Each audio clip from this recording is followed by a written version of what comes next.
तुझा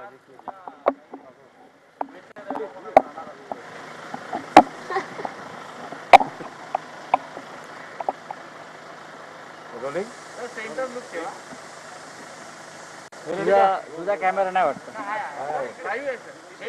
सर. तुम्हाला असं का वाटतं की विरोधक सरकार अस्थिर करण्याचा प्रयत्न करतात, राष्ट्रपती राजवट लागू होऊ शकते? असं आम्हाला अजिबात वाटत नाही. ज्या कोणाला हे करण्याचा आनंद घेत असतील तर तो त्यांना आनंद घेऊ द्या. करोनाचा काळ हा थोडा वेदनेचा काळ आहे. लोक क्वारंटाईन आहेत, राजकारणसुद्धा क्वारंटाईन आहे. अशाला विरोधी पक्षाला वाटत असेल की आपला वेळ घालवण्यासाठी काही असे खेळ करत राहावे, तर त्यांनी काही लोक घरी बसून पुस्तकं वाचतात, संगीत ऐकतात, सिनेमे पाहतात. काही लोक अशा प्रकारचे खेळ करतात, तर त्यांना शुभेच्छा आहेत. पण एक लक्षात घ्या, महाराष्ट्राचं सरकार, ठाकरे सरकार, जे काँग्रेस, राष्ट्रवादी काँग्रेस आणि शिवसेना आणि इतर काही प्रमुख पक्ष लहान यांच्या महाविकास आघाडीचं बनलेलं आहे, हे पूर्ण 5 वर्षचा कालखंड पार पाडेल आणि आम्ही निवडणुकासुद्धा पुढल्या 5 वर्षांनी एकत्र असलो. साहेब, पण सगळ्यात महत्त्वाचं आहे की काल राष्ट्रवादी काँग्रेसचे अध्यक्ष आणि महाविकास आघाडीचे शिल्पकार शरद पवार हे मातोश्रीवर मुख्यमंत्र्यांना भेटायला गेले आणि त्यानंतर या सगळ्या म्हणजे जवळपास 1.5 तास चर्चा झाली. सामनात असं म्हटलं आहे की गुप्त भेट होती. तर एवढं गोपनीय काय खलबतं झाली मातोश्री? गुप्त भेट यासाठी की तुम्हाला कळलीच नाही मीडियाला ना, म्हणून गुप्त भेट. एरवी अशा बैठका तुम्हाला लगेच कळत असतात. तर आम्ही एक टेस्ट केस केली, बघूया मीडियाला कळतं का. कधी सरकारच्या बाबतीत असं होईल? आणि माननीय मातोश्रीवरती माननीय शरद पवार साहेब आले, ह्यात तुम्हाला आश्चर्य वाटण्यासारखं काही नाही. शरद पवार साहेब मातोश्रीवरती आले, मी स्वतः त्यांच्याबरोबर होतो. काही सरकारच्या काही भविष्यासंदर्भात, करोनाचा काही विषय आहेत, काय करता येईल काय नाही, या संदर्भात जर पवार साहेबांकडून आम्ही मार्गदर्शन घेतलं तर कोणाला वाईट वाटण्याचं कारण नाही. हिंदुस्थानचे प्रधानमंत्री मोदीसुद्धा पवारांचं मार्गदर्शन घेतात, हे आपल्याला माहिती आहे. या देशातले अनेक प्रमुख राजकीय नेते, अनेक राज्यांचे मुख्यमंत्रीसुद्धा शरद पवारांशी अनेक विषयांवर चर्चा करत असतात, हे सुद्धा आपल्याला माहिती आहे. अशा वेळेला जे महाराष्ट्र राज्य आहे, जे बनवण्यात घडवण्यात पवारसाहेबांचं योगदान आहे, अशा पवारसाहेबांनी महाराष्ट्राच्या मुख्यमंत्र्यांशी चर्चा केली. ज्या सरकारमध्ये त्यांचा सहभाग आहे, ते शिल्पकार आहेत त्या सरकारचे, तर त्याच्यामध्ये एवढा गदारोळ व्हायचं कारण मला दिसत नाही. पण शरद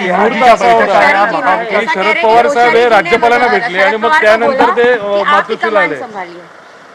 आप ही कमान संभाल लीजिए क्योंकि अभी जो सरकार है राज्यपालांना हे अधिकार घटनेत बदल करून दिल्याचं माझ्याकडे माहिती नाही. महाराष्ट्राचं सरकार हे उद्धव ठाकरे यांच्या नेतृत्वाखाली 170चं बहुमत असलेलं सरकार आहे आणि हे सरकार बनवताना शरद पवारांचं योगदान फार महत्त्वाचं आहे. आम्ही सगळ्यांनी मिळून माननीय उद्धव ठाकरे हे मुख्यमंत्री असतील हे पक्क केल्यावर उद्धव ठाकरे साहेबांनी शपथ घेतलेली आहे. राज्यपालांचं काम असतं शपथ देणं, ज्याच्यापाशी बहुमत आहे त्याला शपथ देणं हे राज्यपालांचं काम असतं. तर मीडियानं राज्यपालांच्या बाबतीमध्ये चुकीच्या बातम्या पसरवून राजभवनाची बदनामी करू नये. नाही, पण पवार साहेबांनी सकाळी राज्यपालांची भेट घेतली, त्यानंतर संध्याकाळी ते उद्धव ठाकरेंना भेटायला आले. नेमकं काय घडतंय काय महाराष्ट्राच्या राजकारणात? सरकार स्थिर आहे, राष्ट्रपती राजवटीची भीती वाटते का? तशी काय? कारण नारायण राणे यांनी म्हटलं आहे, तशा प्रकारची तयारी करतात. राणेंनी तर थेट म्हटलंय की राष्ट्रपती राजवटीची मागणी. विरोधकांच्या तयारीविषयी माझ्याकडे माहिती नाही. विरोधकांनी खरं म्हणजे करोनाशी लढण्यासंदर्भात तयारी केली पाहिजे. सगळे राजकीय मतभेद विसरून एकमेकांशी, हे राज्य आपल्या सगळ्यांचं आहे. राज्य संकटात असताना केंद्र असेल किंवा प्रत्येक राज्य असेल, सगळ्या राजकीय पक्षांनी एकत्र येऊन या संकटाशी लढणं गरजेचं आहे. इतर राज्यामध्ये मला त्या भागातले विरोधक ही भूमिका घेताना दिसत आहे. महाराष्ट्रात सुद्धा अशा प्रकारची भूमिका विरोधी पक्षाने घ्यायला हरकत नाही. ती राज्याच्या आणि जनतेच्या हिताचं आहे. राऊत साहेब रेल्वेवरून जो काही वाद निर्माण झाला होता तो संपला असं म्हणायचं का आता महाराष्ट्र सरकारचा? राऊत साहेब तो संपला वाद. राऊत साहेब, जे शरद पवार महाविकास आघाडी सरकार सत्ता स्थापनेच्या वेळेस मातोश्रीवर येत नाही, पण अशा आणि हे या प्रश्नाला काय अर्थ नाही. नाही, महाविकास आघाडीच्या बैठका या शिवाजी पार्क बाळासाहेब ठाकरे राष्ट्रीय स्मारकात होत होत्या, 2 आठवड्यामध्ये त्यांच्या अनेक भेटी गाठी तिथे झाल्या. पण आज कारण अशी काय परिस्थिती कारण आहे? महाराष्ट्रातली परिस्थिती एकंदर आपण पाहिलं असेल. अशा वेळेला शरद पवार हे उत्तम प्रशासक, उत्तम राजकारणी, उत्तम नेते आहेत. अनेक वर्ष त्यांनी महाराष्ट्र राज्य चालवलेलं आहे. आणि असे शरद पवार जर आम्हाला मार्गदर्शन करीत असतील तर ते मातोश्रीवर गेलं तर आपल्याला दुःख व्हायचं कारण नाही. मातोश्रीवरती बाळासाहेब ठाकरे असताना ते अनेकदा आलेले आहेत. आताही त्यांचा मुख्यमंत्र्यांशी उत्तम संवाद आहे. आणि पवार साहेब हे आजही सगळ्यांसाठी मार्गदर्शकाच्याच भूमिकेत आहेत. हे मीडियातून ज्या प्रकारच्या बातम्या पसरवल्या जात आहेत किंवा पेरल्या जात आहेत त्याच्यामुळे सरकारला कोणताही त्रास होणार नाही, एकही चिरा ढळली जाणार नाही. अत्यंत मजबूतीनं सरकार यापुढे काम करत आहे. तर राष्ट्रपती राजवट जर लागली तर ती उलथवून टाकण्यासाठी महाविकास आघाडी सक्षम आहे का? राष्ट्रपती जर एखाद्या राज्यामध्ये करोना संदर्भात काही कामं होत नाहीत असं कोणाचा आक्षेप असेल आणि म्हणून जर राष्ट्रपती राजवट लागावी असं विरोधी पक्षाच्या काही भूमिका असतील तर यासाठी राष्ट्रपती राजवटीसाठी सगळ्यात फिट केस म्हणजे गुजरात राज्य. सुरुवात तिथून व्हायला पाहिजे. तर कालच हायकोर्टाने गुजरात राज्याच्या एकंदरीतच करोना संदर्भात परिस्थिती हाताळण्यासंदर्भात जो निष्कर्ष काढलेला आहे, जे विश्लेषण केलेलं आहे ते अत्यंत गंभीर आहे. गुजरातमधील सरकारी इस्पितळं म्हणजे अंधार कोठड्या झाल्या आहेत. तिथे कोणत्याही प्रकारचं योग्य प्रकारे काम होत नाही. इस्पितळांची स्मशानं झालेली आहेत. अशा प्रकारचं ऑब्झर्वेशन गुजरातच्या उच्च न्यायालयानं मांडल्यावर तिथल्या राज्यपालांनी जे कोणी असतील त्यांनी ताबडतोब तिकडला मुख्यमंत्र्यांना बोलून समज द्यायला पाहिजे. आणि इकडला विरोधी पक्ष आहे त्याने सुद्धा तात्काळ गुजरातला जाऊन आंदोलन करावं. राऊत साहेब, पण कसं आहे की पवार साहेब मुख्यमंत्र्यांना भेटतायत, काँग्रेसचे नेते पवार म्हणतात साहेब की- मुख्यमंत्री भेटतात त्यात तुम्हाला का वाईट नाही, वाटतं? पण एका बाजूला काँग्रेसचे नेते म्हणतात की आमचं सरकार नाहीये, शिवसेनेचं सरकार आहे. प्रत्येक जण अपयशाची म्हणजे यशाचे धनी सगळे असतात, अपयशाचा कोणी धनी होऊ पाहत अपयश हा नाही. शब्द तुम्ही अपयशाचा वापरू वाली. नका. कोणी अपयशाचा वाली नाही, सगळे यशाचे धनी आहेत. उद्धव ठाकरे यांच्या नेतृत्वाखाली काँग्रेस, राष्ट्रवादी, मग बाळासाहेब थोरात असतील, अशोकराव चव्हाण असतील, नितीन राऊत असतील, सगळे काँग्रेसचे नेते त्यांच्या संपर्कात, त्यांच्या संवाद उत्तम सुरू आहे. राष्ट्रवादीचे सगळे प्रमुख नेते मुख्यमंत्र्यांच्या संपर्कात असतात.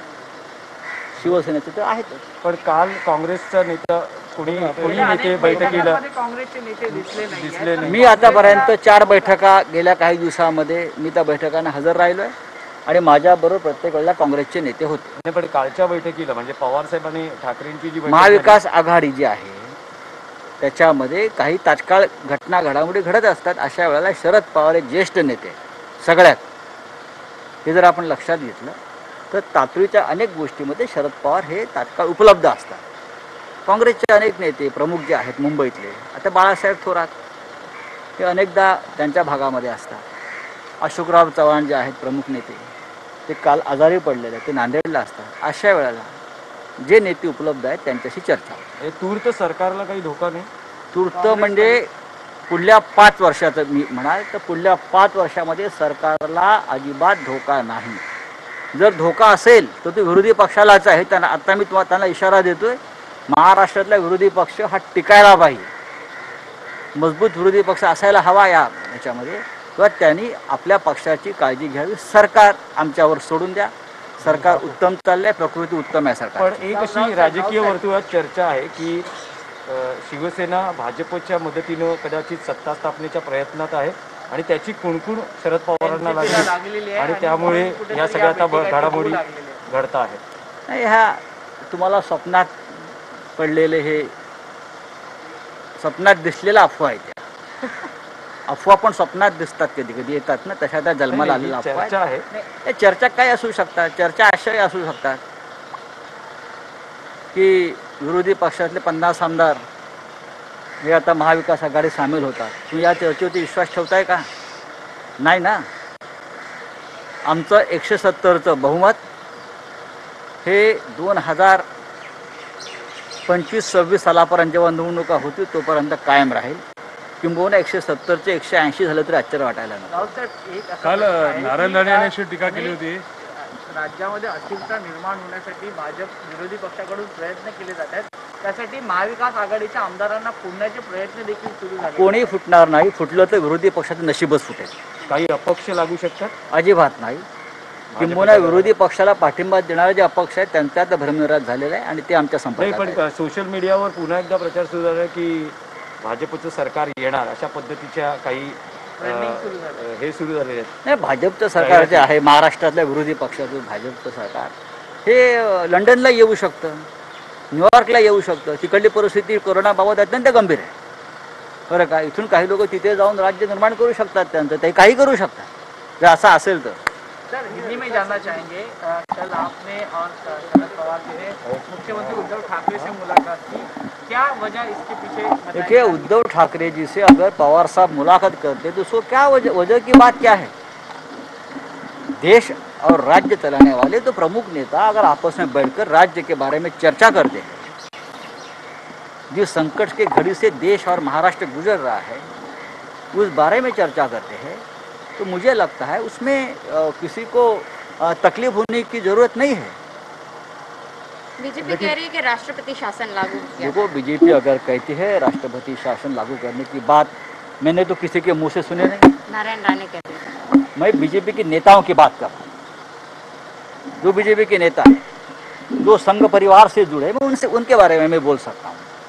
हाँ, तो मैंने तो देवेंद्र जी से ये बात नहीं सुनी, मैंने अमित शाह साहब से ये बात नहीं सुनी, मैंने और जो उनके नेता है नितिन गडकरी जी, उनसे बात नहीं सुनी, तो मैं कैसे विश्वास कर सकता? लेकिन पवार साहब संतुष्ट नहीं है सरकार के. पवार साहब सबसे ज़्यादा संतुष्ट है सरकार के काम के बारे में.